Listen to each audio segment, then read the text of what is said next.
All right, hello once again. This is Jeff Scott of Rankin Technical College, and I've been going over the PowerPoint presentations and some code for Murock's Android Programming 2nd Edition by Joel Murock for the AWD1112 or 1112 class. We're up to Chapter 12 on how to work with broadcast receivers. And just one last time, and I don't mean to keep belaboring the point, but just one last time, and I've closed it.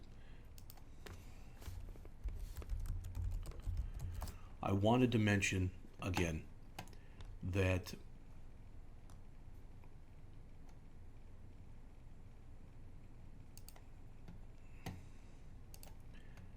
we are going over this book. Yeah, you know that. And as mentioned, I've done presentations for chapters 1 through 4, 5 through 9, 10 and 11, and I'm doing 12 right now. We will go over chapters 1 through 4, 5 and 6 in class in detail. We will lightly go over 7, 8, and 9 in class. We will not go over 10, 11, and 12, but we will go over in some detail 13 through 16 and 17. We will not go over 18 in class, just again so you have an idea of my mindset about what we're doing here. So, you'll notice there's only 13 slides. We've got 2 applied objectives, 2 knowledge objectives. Our applied objectives: create and send a custom broadcast, code a receiver for a system broadcast or a custom broadcast. Those are our 2 applied objectives. Describe some of the actions that are broadcast by the Android system. Describe how an action string uniquely identifies a broadcast. Those are our 2 knowledge objectives. So the author starts by saying, some Android apps need to respond to actions that are broadcast by the system. For example, an app may need to start a service after the user turns the service on. To do that, you can use an Android component known as a broadcast receiver. Other apps need to broadcast actions. For example, in the one we're working on now with the Newsreader app, the service may want to broadcast an action when a new RSS feed is available. Then the other components within this app, such as the items activity, can use that receiver, or can use a broadcast receiver to respond to the action. All right, so the author mentions here that let's start by going over a little bit of terminology. So as you use an Android device, the operating system can broadcast an action that has occurred. So the Android OS broadcasts certain actions that occur as the device is being used. For example, when the device finishes startup, Android broadcasts an action that indicates that it's completed booting. To receive these types of broadcasts, an app can include a component known as a broadcast receiver, which provides a way for the app to execute code when a broadcast has been received.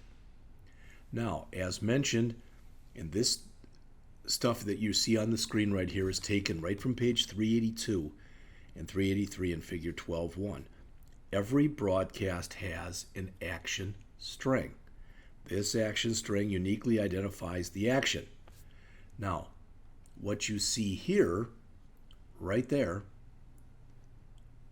these are the 5 constants that define the action string for 5 broadcasts that are commonly made by the Android OS. The first 4 that you see here, these 4, that all start with action underscore, they're stored in the intent class.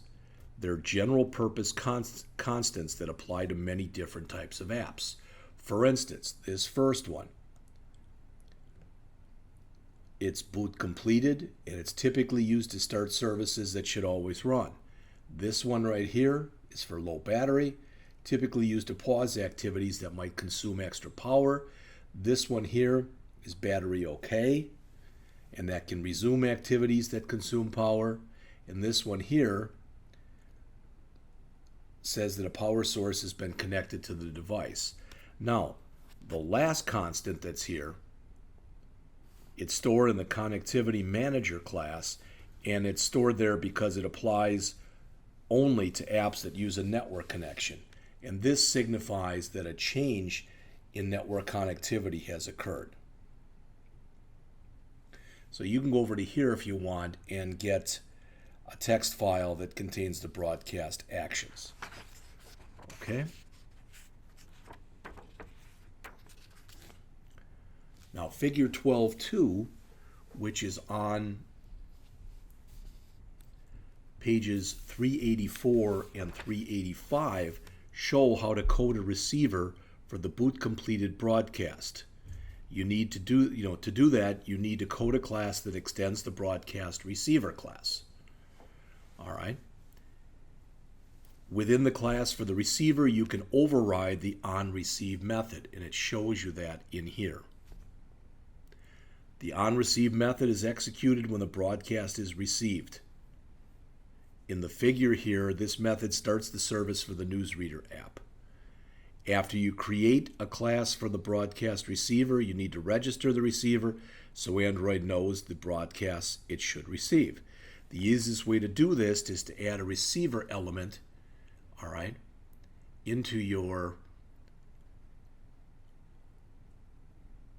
Android manifest.xml file. So you can create a broadcast receiver that executes code when the device finishes starting. To define a broadcast receiver, you code a class that inherits the broadcast receiver class and you override its onReceive method. To register a broadcast receiver, you open the Android manifest.xml file and add a receiver element. If a broadcast receiver requires permissions, you can request those permissions by using or adding a uses permission element, such as shown on the bottom of the screen here. All right, in the bottom of this slide. As far as how to code a receiver for the connectivity changed broadcast, this is figure 12.3, the code that you see here and here on the next several slides. All right. It shows how to code a receiver for the connectivity changed broadcast. It works in a similar fashion to coding a receiver for the boot completed that we just looked at. The connectivity receiver class extends the broadcast receiver class and overrides the onReceive message. So you can code a broadcast receiver to execute code when the connectivity for the device changes. Sometimes that's not enough. So what you want to do is you want to send a custom broadcast that other components within the app can receive. Or you might want to send a custom broadcast that other apps can receive. Then you can code a receiver for that broadcast. For example, in the newsreader app, you may want to automatically update the display for the items activity when a new feed becomes available. So figure 12.4 that's on pages 388 and 389 shows how to create and send a custom broadcast. To do this, you start by defining a constant, as shown right here, for the action string for the broadcast. By convention, this should begin with the name of the package for the app followed by the name of the constant. This should create an action string that's globally unique. In addition, you should typically code this constant in a class related to the action. So the constant for a custom broadcast should store an action string that's globally unique. To send a custom broadcast, you create an intent object, and this is shown on the slide here, for the broadcast by passing the constant for the action string to the constructor of the intent class. Then you end up using the sendBroadcast method to send the broadcast. If you want to pass data to a receiver, you can use the putExtra method to store extra data in the intent object. And as far as coding the receiver, for the custom broadcast, figure 12.5 on pages 391 and 392 show how to code a receiver for a custom broadcast. The steps are similar to those for coding a receiver for a system broadcast. However, If you want to update the user interface when a broadcast is received, you can code the receiver as an inner class of the activity. So to code a receiver for a custom broadcast, again, you can define a class for the receiver. If you want to get extra data, you can use the get extra methods of the intent class.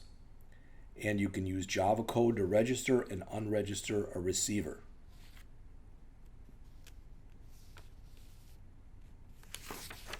Now, that's it for the chapter. So this was a very short chapter that explained what a broadcast receiver is. All right?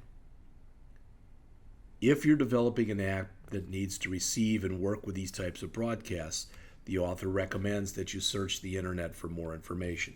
As always, a great place to start would be the API documentation under developer.android.com and search for broadcast.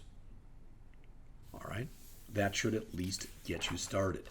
Now, when I come back, I'm going to be going over chapters 13 through 16, which is about 120 pages that is on a task list app. All right. Unlike these last 3 chapters, I do plan on going over chapters 13, 14, 15, and 16, those 4 chapters on this app in much more breadth and depth of coverage than I did in chapter 12. So in chapter 13, we learn how to work with SQLite databases. In chapter 14, we learn how to work with tabs and custom adapters. In chapter 15, we learn how to work with content providers. And in chapter 16, we learn how to work with app widgets. All right, so I will come back with that, and then afterwards we'll have just the last section of the book, which is chapters 17 and 18. Chapter 17 is on how to deploy an app. We will go over that in some detail. Chapter 18 is how to work with locations and maps, and although I will go over that in the book, I will not be going over that in class. As always, if you have questions, comments, jpscott@rankin.edu. All comments are considered constructive.